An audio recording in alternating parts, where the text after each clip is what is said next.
Now the top of this tree was doing a little bit of a weird wiggle. I'm gonna try to keep it straight. I'm gonna use 3 pieces of bamboo and some zip ties. I won't be able to leave it on for too long because I don't want the zip ties to eat into the bark. That's why I'm trying to use 3 pieces of bamboo. But now I have to weave all these little branches because I don't want to break any of the branches, because when it gets bigger, it'll be noticeable. Let me show you what I'm talking about.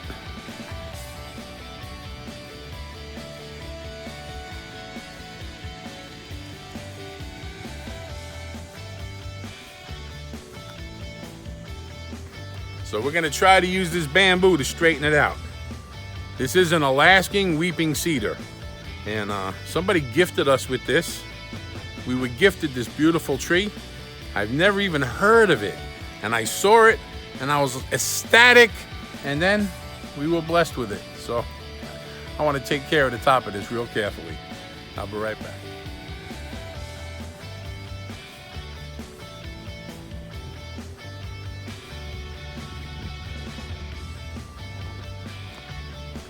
All right, I'm just gonna cut the little ends off the zip ties. That tree's 1.5 feet taller than it was 5 minutes ago. Hopefully it's gonna train it. I was so careful to make sure I don't bend any of the branches. I think I saved them all. We'll get it in the ground.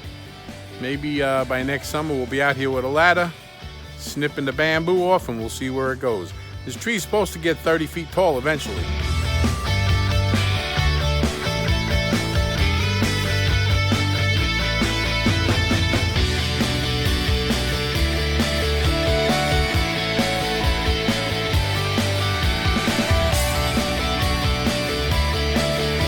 So close. Anthony just went to get a couple more buckets of dirt. I got it where I'm happy the direction every branch is growing, but a little more dirt, a bunch of mulch, and a whole lot of water and some time. This is gonna be one beautiful tree.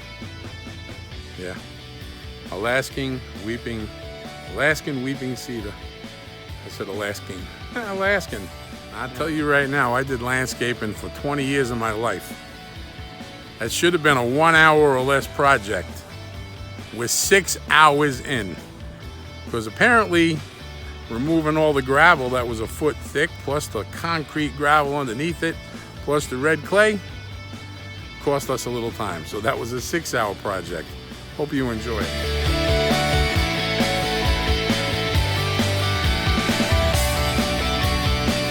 September 11th, 9/11. And these Paul Robesons are completely done. I see a couple of branches on there. I'll probably cut them and go ahead and root them in water to get them back in the ground.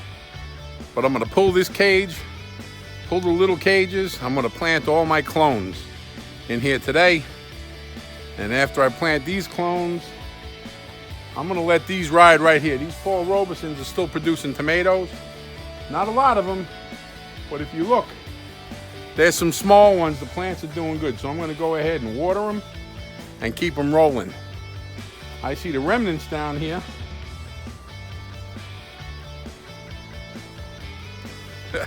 One of Anthony's rogue watermelons was growing in this garden.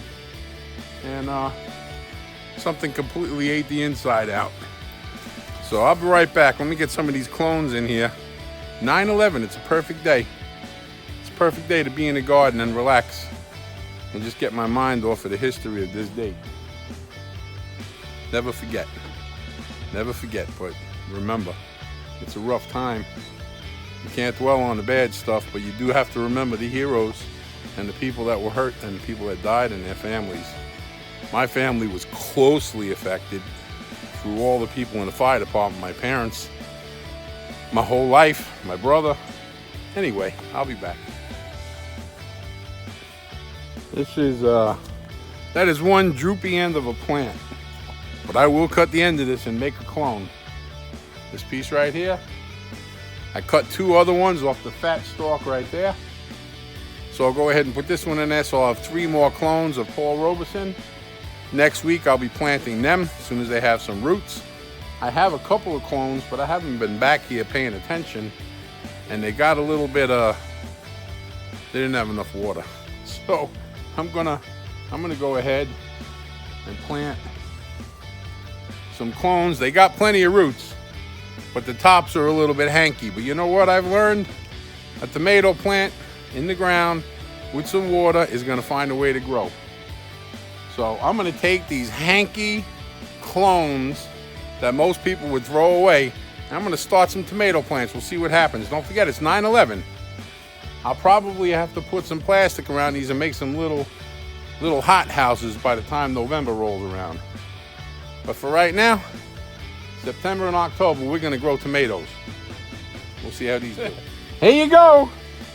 There you go. These are all 3, I don't know what you want to call them.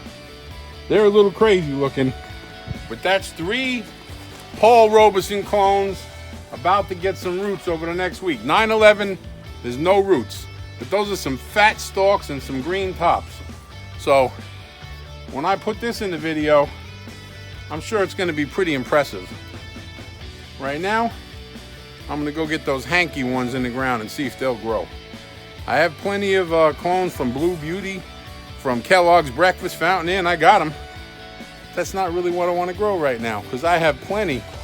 My gosh, Fountain Inn Sweet Grape is off the chain. I see hundreds of red tomatoes. I got to go pick tomatoes. I'm going to be late to work if I don't get started. Yeah, look at this.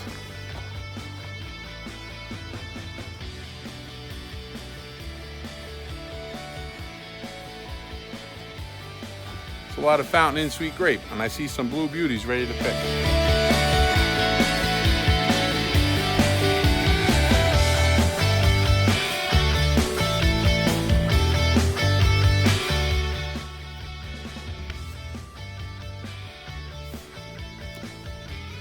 Well, I'm not sure how Anthony's gonna feel about it, but my granddaughter thought she was doing us a favor. She went walking into the watermelon patch, and I come out of the shower to get ready for work, and there's a watermelon sitting on the table.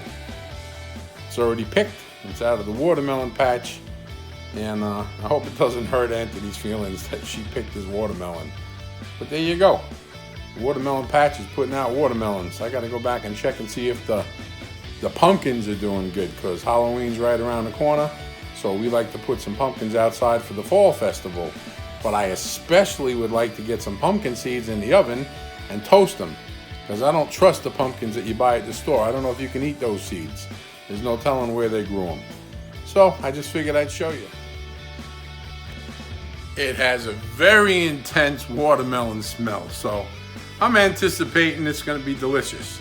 And we'll have to spit a few seeds out. So there you go. I'll be right back.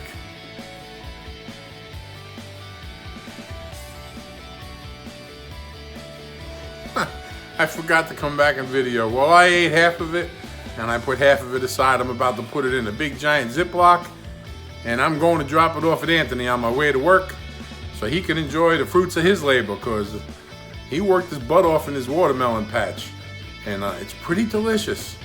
And you know what? Taking the seeds out really isn't that big of a deal, so I'm saving a whole bunch. All the seeds that sink, those are the ones I'm saving. I find when it comes to watermelon seeds, the seeds that float to the top, the ones that are a little bit white, get rid of them. All the seeds that sink immediately to the bottom, those are the ones you want to save for the following year. I don't really understand why, I just know that those are the seeds do better for us. Matter of fact, I'll show you how I separate it.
And it's a lot of seeds in that bowl. I'll get rid of the rest of it. I'm not planting 500 watermelon plants. So this little bowl right here, I'm gonna get rid of some of that water. I'm gonna go ahead and spread them out on a plate and let them dry. I'm not putting them on paper towels because separating them from the paper towels after they dry is a nightmare. We use plates. Put it on the plate, let it dry. After a couple of days, pop them right off, put them in an envelope, and label them. There you have it. 2024 watermelons. Anthony's gonna have a smile on his face when I give him that bag. Maybe I'll do.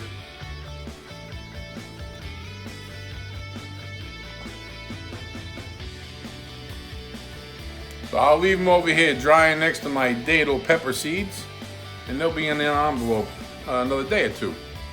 Let me clean up this mess before my wife sees it. Miss Karen don't like me leaving a mess in the sink.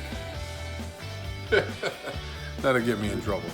I'm actually impressed. You see that big square chunk right there? That big square piece is the best part. It's the center of the watermelon. Pretty good, right? So. All right, now you saw Anthony eating his watermelon. It was hard to give him that big square chunk. That's the middle of the watermelon. That's the best part. That's the filet mignon.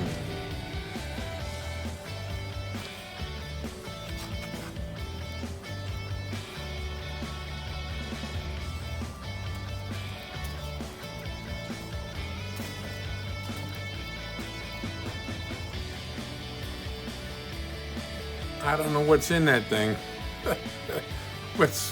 It's wiggling or jumping. I don't know what it's doing.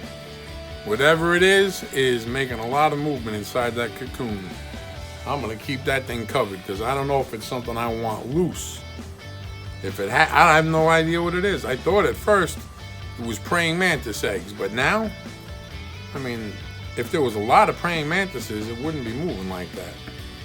So I don't know what it is. Do you know what that is? Look.